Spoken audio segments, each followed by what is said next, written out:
Olá, igreja. Olá a todos. Hoje nós vamos terminar a nossa série sobre o Evangelho. O Evangelho, agora, parte 5 e final, baseado no livro Evangelho em 10 Palavras, de Paul Ellis. Nós já falamos sobre o amor de Deus, falamos sobre o perdão de Deus, a salvação, nossa união com Deus, nossa reconciliação com Deus, a santificação, a justificação e sobre o aspecto de estarmos mortos em Cristo. Então agora nós vamos falar sobre os dois últimos aspectos dos 10, citados neste livro, que são a novidade de vida e a realeza ou o sacerdócio. Com relação à novidade de vida, nós temos agora uma nova identidade em Cristo Jesus. Nós temos o DNA de Deus em nós. Somos seus filhos e herdeiros, co-herdeiros com Cristo Jesus. Quando nos unimos a Cristo, nós nos tornamos uma nova pessoa. Nós temos uma novidade de vida. O velho passou e o novo chegou. Não precisamos mais andar errantes em nossas próprias obras. Em Cristo, nós já estamos no processo de termos uma nova vida. 1 João 5, 11 e 12 nos fala: "E o testemunho é este, que Deus nos deu a vida eterna, e esta vida está no seu Filho. Aquele que tem o Filho tem a vida. Aquele que não tem o Filho de Deus não tem a vida." Em um momento você estava morto em seus delitos e pecados, e em seguida você se tornou vivo em Cristo. Quando nos unimos a Jesus Cristo, a vida eterna começou a fluir em nós. Fomos regenerados pela palavra de Deus, que ela é viva e ela é permanente. Vemos isso em 1 Pedro 1,23, que diz: "Pois fostes regenerados, não de semente corruptível, mas de incorruptível, mediante a palavra de Deus, a qual vive e é permanente." Então, se alguém está em Cristo, nova criatura é. Isso está em 2 Coríntios 5,17. Se alguém está em Cristo, nova criatura é. Fomos salvos pela graça, pelo favor imerecido de Deus. Não há meio do caminho, ou estamos vivos ou estamos mortos em nossos delitos e pecados. Ou estamos perdidos ou estamos achados, ou estamos em Cristo ou estamos fora dele. Em nós mesmos, nós não somos perfeitos. Acontece que a gente não está mais em nós mesmos. Agora somos um com o Senhor. Luz e trevas não coexistem, nem perfeição com imperfeição. Daí o Senhor nos ter recriado em algo que nós não éramos. Agora Cristo é a nossa vida. Estamos firmados na fé e cobertos com o amor de Deus. Quando Deus olha para cada um de nós, vê o Cristo, o quanto de Cristo está em cada um de nós. Vamos citar algumas frases, dizendo agora quem eu sou, quem você é. Eu sou um santo, um troféu da vitória de Cristo. Eu sou nascido de novo, de uma semente incorruptível. Eu sou uma nova criatura, completo em Cristo e perfeito para sempre. Eu sou um filho de Deus, a menina dos olhos do meu Pai. Eu sou um com o Senhor e o templo do Espírito Santo. Eu sou eternamente redimido e completamente perdoado. Eu estou assentado com Cristo nos lugares celestiais. Eu sou justo, santo e inculpável. Eu estou escondido em Cristo e eternamente seguro. Eu sou do meu amado e o meu amado é meu. Eu sou parte da cabeça e não da cauda. Eu sou abençoado com todas as bênçãos espirituais e co-herdeiro com Cristo. Eu sou um competente ministro da nova aliança. Eu sou qualificado, escolhido e ungido.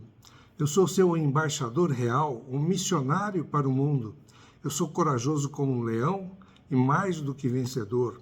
Eu sou o sal da terra e a luz do mundo. Eu sou a doce fragrância de Jesus para aqueles que estão perecendo, que estão no pecado. Eu sou uma árvore plantada junto às águas e sou um ramo frutífero. Eu sou um rei no mundo, porque a sua vitória é minha. Eu sou o discípulo a quem Jesus ama. E pela graça de Deus, eu sou o que sou e você é o que você é. Agora somos habitados pelo Espírito Santo, que nos guia até Jesus e nos lembra que somos filhos amados do Pai. Romanos 5,5 nos diz: "Ora, a esperança não confunde, porque o amor de Deus é derramado em nosso coração pelo Espírito Santo que nos foi outorgado.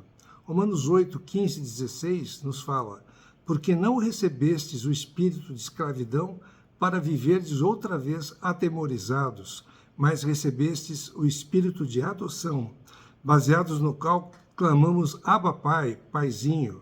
O próprio Espírito Santo, testifica com o nosso espírito que somos filhos de Deus.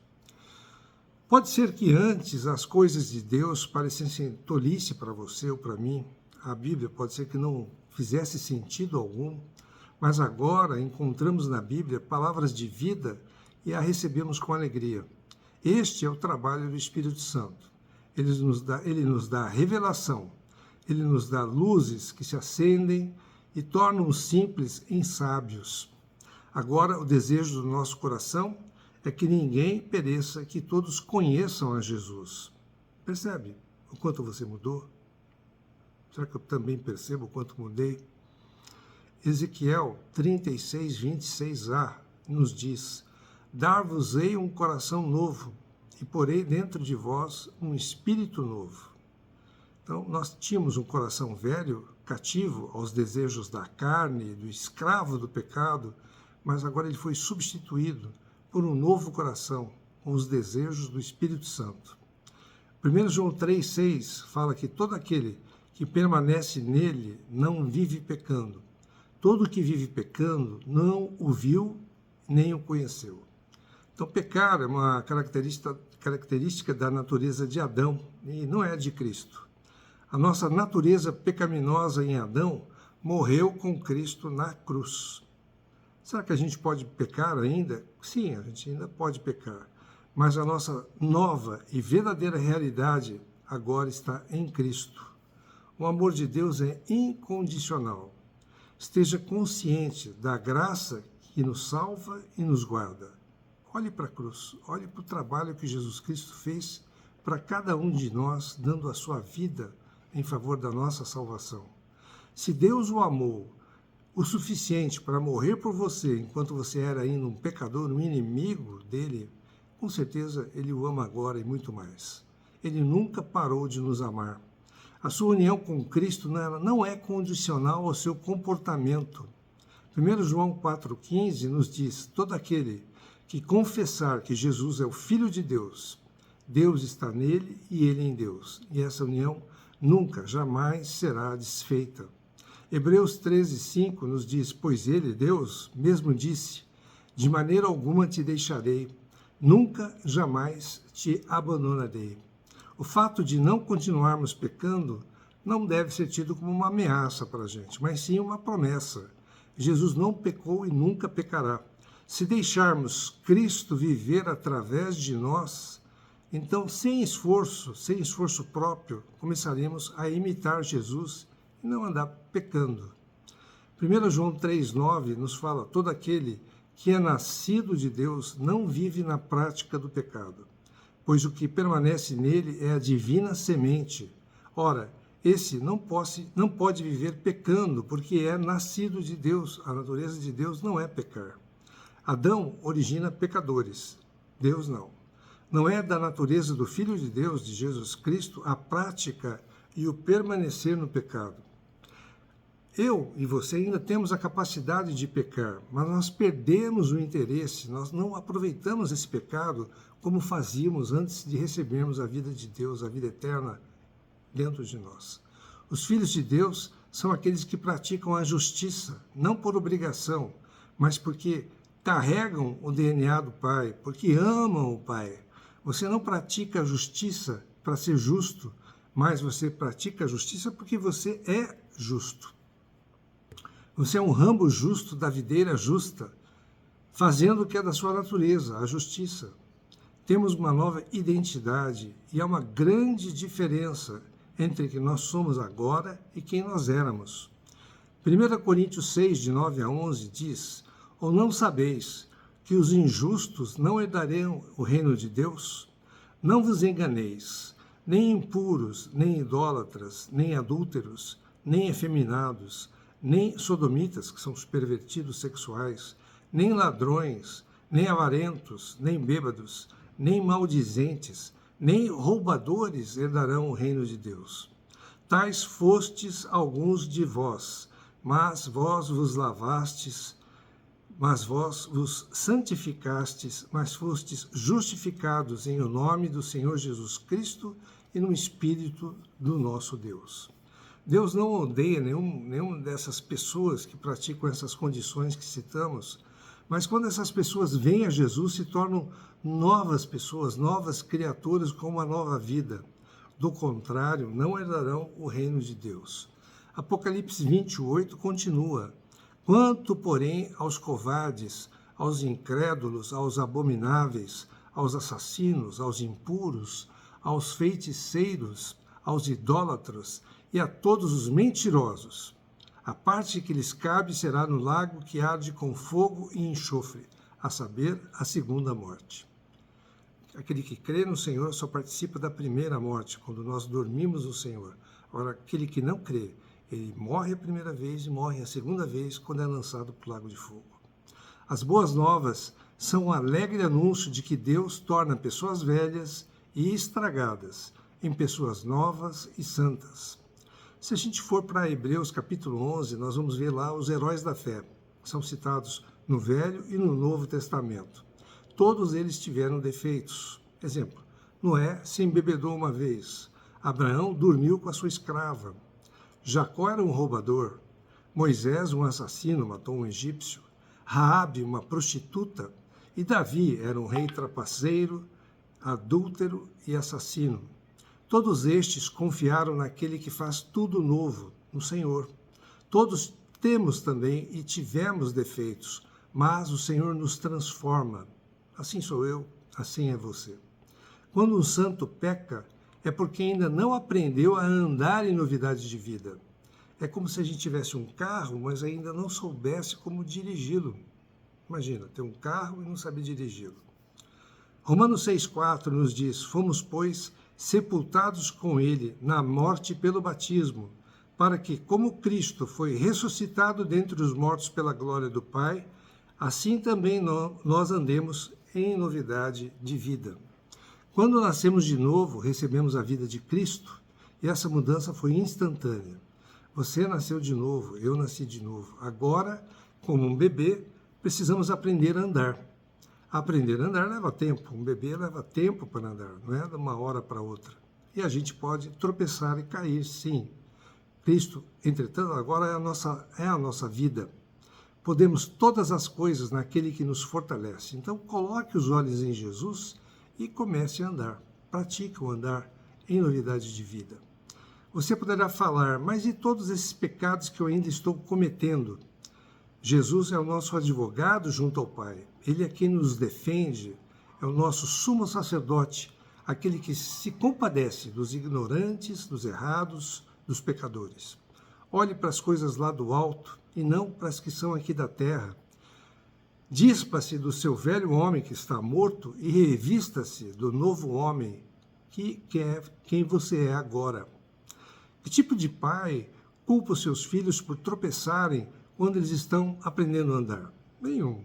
Né? O bebê está aprendendo a andar, ele tropeça, cai, os pais não vão reprimi-lo por causa disso. Ao invés disso, o nosso Pai amoroso nos encoraja a andar, nos encoraja na nossa vida cristã. Deus é por você, é por mim. Existe muito mais na vida cristã, na nova vida, do que simplesmente não pecar. Nós não somos definidos por quem nós costumávamos ser, mas por quem Jesus é. 1 João 4,17, parte B, nos diz, pois segundo ele é, também nós somos neste mundo. Cristianismo, entenda, é Cristo, nada mais, nada mesmo, é Cristo, é Jesus Cristo. Cristo não é apenas um exemplo moral, ele é a nossa vida agora.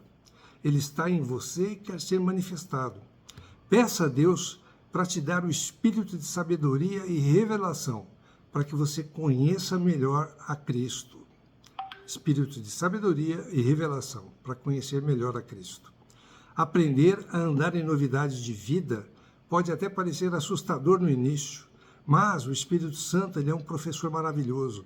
Ele sabe exatamente como e onde nos ensinar. Ele é muito gentil, tem paciência e não nos reprime. A cruz é boa, mas a ressurreição é melhor ainda.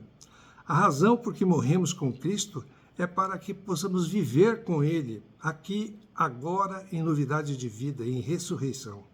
Vida eterna é conhecer e experimentar Deus hoje. É dizer adeus para o pecado e dizer olá para a justiça.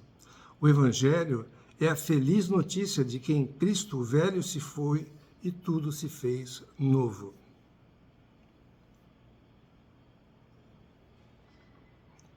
Quanto à realeza, ou sacerdócio, que é o segundo aspecto, segundo e o último dos 10 aspectos do Evangelho em 10 palavras. 1 Pedro 2,9 nos diz: Vós, porém, sois raça eleita, sacerdócio real, nação santa, povo de propriedade exclusiva de Deus, a fim de proclamardes as virtudes daquele que vos chamou das trevas para a sua maravilhosa luz. Será que a gente entende realmente o que Pedro está dizendo nesse versículo? Você acredita que você é eleito, santo e real? Sim, nós somos eleitos e favorecidos. Somos santos, pois a natureza de Deus é santa. Se nós somos filhos, cordeiros, somos também santos. Somos também reais, porque somos unidos ao Rei dos Reis. Você é a realeza em realidade. Apocalipse 1,6 nos diz: e nos constituiu reino, ou reis, sacerdotes, para o nosso Deus e Pai. A Ele a glória e o domínio pelos séculos dos séculos. Amém.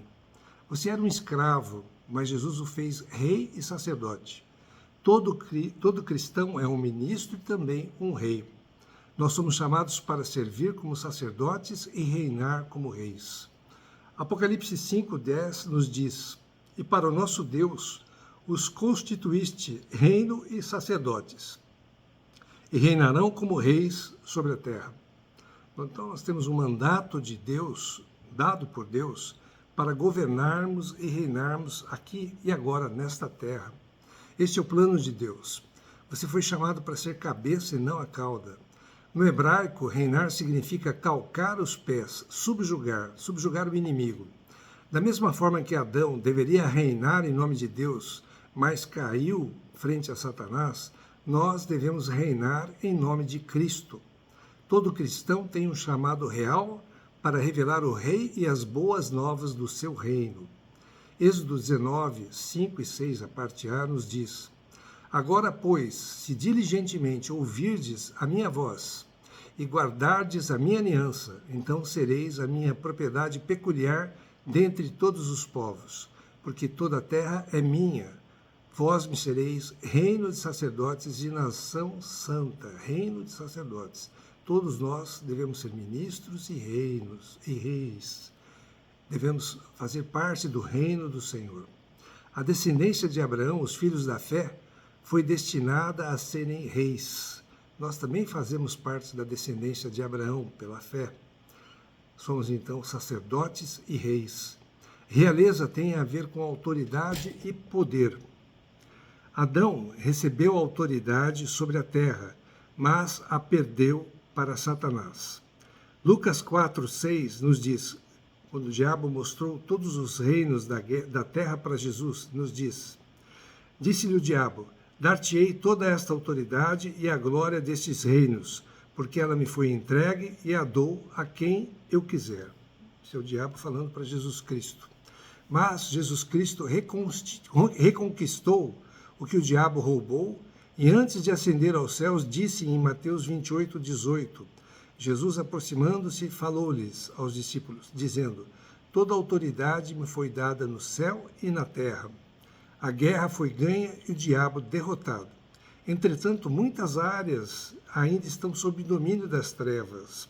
Estamos aqui para representar e lutar pelo Senhor e reaver essas áreas que ainda estão sob domínio de Satanás, do inimigo de Deus.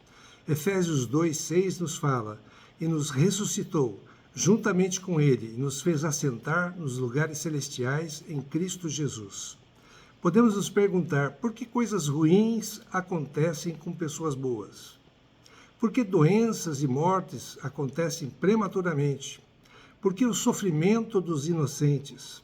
Salmo 115,16 diz que os céus são os céus do Senhor, mas a terra o Senhor deu a ele, aos filhos dos homens, deu a terra aos filhos dos homens. Então a terra é nossa responsabilidade. Foi dada a nós e fomos destinados a reinar aqui na terra. Então muitas vezes nós, os reis chamados para reinar em nome de Deus, permitimos que coisas ruins aconteçam. Sim, permitimos. Nós temos muito mais influência no que acontece aqui na terra do que achamos. Precisamos andar na autoridade que Deus já nos deu. Quando não exercemos essa autoridade, essa nossa função real, as pessoas sofrem. Onde estavam os reis para reinar com sabedoria e justiça? Incredulidade prospera em uma cultura de vitimização, mas a fé traz a vitória. 1 João 5, 4, 5 nos diz: porque todo que é nascido de Deus vence o mundo. E esta é a vitória que vence o mundo, a nossa fé. Quem é o que vence o mundo, senão aquele que crê ser Jesus, o Filho de Deus? Reis protegem e abençoam as pessoas à sua volta e ajudam essas pessoas a resolverem os seus problemas. Jesus é o maior exemplo disso. Romanos 5,17 nos diz: se pela ofensa de um e por meio de um só a morte reinou, que foi por Adão, muito mais os que recebem a abundância da graça e o dom da justiça reinarão em vida por meio de um só, a saber, Jesus Cristo. O fracasso de Adão em ser um rei condenou toda a raça humana. O pecado dele abriu a porta para a morte, para doenças, para perdas, para o desencorajamento, para a decepção. Mas nós que éramos vítimas da desobediência de Adão, nos tornamos vitoriosos através da obediência de Cristo. Existe um novo rei, e seu nome é Graça. Debaixo de Adão, a morte reinou, mas debaixo da graça nós podemos reinar. Precisamos de enxergar essa realidade, tomar posse dessa realidade. Precisamos utilizar a graça que nos foi dada em nosso dia a dia. Andar pela fé é andar na graça. Aprenda a receber o que Cristo já fez e proveu para cada um de nós. Pare de implorar para Ele, pare para que Ele haja conforme nós queremos que Ele haja e agradeça pelo que Cristo já fez. Somente os que recebem da abundante provisão da graça de Deus reinam em vida. Somente os que recebem da abundante provisão da graça de Deus podem reinar em vida. Não precisamos provar e fazer nada para receber a graça, apenas tomar posse dessa graça. Todas as bênçãos, quer seja saúde, quer seja libertação, provisão ou salvação, vêm a nós somente pela graça. A graça vem primeiro, e é somente pela graça que podemos ser seguidores de Jesus, perdoar o imperdoável, amar o não amável e tantas outras coisas que os discípulos de Jesus faziam. A graça não tem preço, não está à venda, não tente comprá-la com as suas atitudes. Não há nada que você possa fazer para ser merecedor, para merecer o favor e a aceitação do Senhor. Não há um preço a pagar pela graça. Cuidado com o coração de incredulidade. O que não nos deixa receber a graça é sermos incrédulos. Reis são confiantes e essa confiança vem em saber que são justos. Quando você sabe que Deus é por você, que Ele o ama, que Ele o aceita e se agrada de você, tudo muda. Então você vai começar a reinar. Quando você aceitar que Deus é por você, você começará a andar e falar como um filho de Deus, como um rei. Você começará a viver o seu destino. Deixe as suas ações e resultados com o Senhor. Reis resolvem problemas. Para cada problema terreno, existe uma solução celestial. Os problemas são pisados, são subjugados. Reis não se intimidam com o tamanho dos seus problemas. Não fale para as outras pessoas e para Deus o tamanho do seu problema, mas mostre o tamanho do seu Deus. Reis não clamam em ter todas as respostas, mas sabem onde achá-las. Aonde? No trono da graça, disponível 24 horas por dia.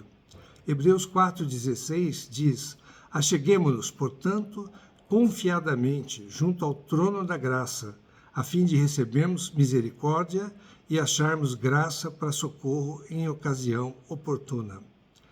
Deus não está tentando descobrir o que fazer, Ele já sabe o que fazer, para cada um de nós, em cada situação. Problemas que esmagam pessoas comuns levam reis à oração. Os reis pedem por sabedoria e inspiração para Deus, como o rei Josafá, respondendo à incerteza orando, em 2 Crônicas 20, 12, na parte B. Porque em nós não há força para resistirmos a essa grande multidão que vem contra nós. Esse é o rei Josafá orando. E não sabemos nós o que fazer, porém os nossos olhos estão postos em ti, Senhor. Reis são destemidos em tentar coisas novas e geralmente se sobressaem em tudo o que fazem. Aqueles que são acostumados a depender do Senhor experimentam sucessos em praticamente todas as áreas das suas vidas. Deus prometeu abençoar todo o trabalho de suas mãos. Deuteronômio 28, 12 nos diz: o Senhor te abrirá o seu bom tesouro, o céu, para dar chuva à tua terra no seu tempo, e para abençoar toda a obra das tuas mãos. Emprestarás a muitas gentes, porém tu não tomarás emprestado. Daniel 11, 32b, mas o povo que conhece ao seu Deus se tornará forte e ativo. Reis liberam o poder de Deus em situações desafiadoras. Dependência total do Senhor é a força dos reis e o segredo dos seus sucessos. A graça de Deus é melhor do que pensamos. Transforma pecadores em santos, homens mortos em vivos. É eficaz em restaurar relacionamentos, transformar comunidades e abençoar países. Você quer abençoar o seu país? Então, agradeça a graça de Deus e seja uma pessoa que reconhece a graça de Deus na sua vida. Deus é realmente capaz de fazer abundantemente mais do que pedimos ou pensamos ou imaginamos. Não fique esperando que Deus haja simplesmente, mas precisamos liberar, através da fé, da nossa fé, as riquezas reais do reino de Deus. Revelar as boas novas do reino requer nada mais do que revelar Jesus, seja de que forma for. O Espírito Santo, com sua sobrenatural influência, muda qualquer história, qualquer problema, qualquer situação negativa. O Evangelho do Reino é um Evangelho que fala e que age. As obras feitas por Jesus também foram feitas pelos seus discípulos e podem ser feitas agora por você também. O Espírito Santo é o mesmo que agia lá e age hoje em dia. Graça vem através da fé e a fé deve ser acompanhada de ação para termos benefícios dela. A forma mais fácil de expressar a fé vem pelo falar. Palavras carregam poder, então não fale qualquer coisa para outras pessoas, fale o que está na palavra. Essas palavras podem ser para edificar ou podem ser para destruir, podem ser para guiar ou para desviar. Cuidado com o que você fala. Podem ser para clarificar ou para confundir. A palavra certa, falada no tempo certo, pode mudar o mundo. A palavra de Deus é viva e vive em você, ela é eficaz. Quando você revela Jesus, as suas palavras são dotadas de poder sobrenatural, trazendo salvação para os perdidos, liberdade para os cativos.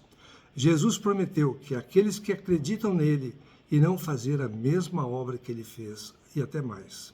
Você pode até dizer, mas eu nunca experimentei nada sobrenatural. Sim, você já experimentou. Deus te chamou das trevas e você veio para a novidade de vida, para a vida eterna. Quando você aceitou o Senhor, um milagre aconteceu na sua vida. O Espírito Santo falou para o teu coração, te chamou, e você respondeu a esse chamado. Você é uma prova viva de que a palavra do Rei tem poder. Mas para isso acontecer, o Evangelho precisa ser proclamado, precisa ser falado. Romanos 10, 14 nos diz, como, porém, invocarão aquele em quem não creram? Como crerão naquele de que nada ouviram? E como ouvirão se não há quem pregue? Você é um rei e suas palavras têm poder. Então fale do Senhor para as pessoas que estão à sua volta, para a sua família, para os seus amigos, em todas as situações. Que tipo de rei é Jesus? Ele é um sacerdote rei da ordem de Melquisedeque, rei de Salém e sacerdote do Deus Altíssimo. Nós encontramos isso em Hebreus 5, versículos 6 e 10. Jesus tem 2 ministérios. Ele é um sacerdote que serve e é um rei que reina. Jesus é o rei com o coração de servo, que serviu os homens subjugando o inimigo. Você não tem que ser um rei, mas você pode ser um rei, deve ser um rei. Você tem opções que o incrédulo não tem. Você tem em você o Espírito Santo, que em tudo ensina, que em tudo nos fala o que fazer. O Evangelho do Reino é a alegre notícia de que um grande rei está sentado no trono e que seu desejo é ver a vontade dele ser feita na terra, em sua vida, na minha vida, assim como é feita no céu. O Evangelho não é a vaga noção de que você reinará depois de morrer, mas a gloriosa notícia de que o reinado do Rei está acessível a todos nós, hoje, agora, nós que cremos e nascemos de novo pela fé. O Evangelho proclama que em união com Cristo você é amado, você é perdoado, você é salvo, aceito, santo, justo, morto para o pecado, novo, em novidade de vida e real. O Evangelho são boas novas, do começo ao fim. Graça e paz da parte de Deus. Deus te ama. Espero que tenham gostado, que sejamos aqueles que proclamam o Evangelho para todas as pessoas que encontrarmos em nossas vidas. Que sejamos essas pessoas que praticam a palavra de Deus. Não sejamos apenas aqueles que ouvimos e lemos, mas que pratiquemos a palavra, que sejamos reis e sacerdotes para o Senhor. Amém.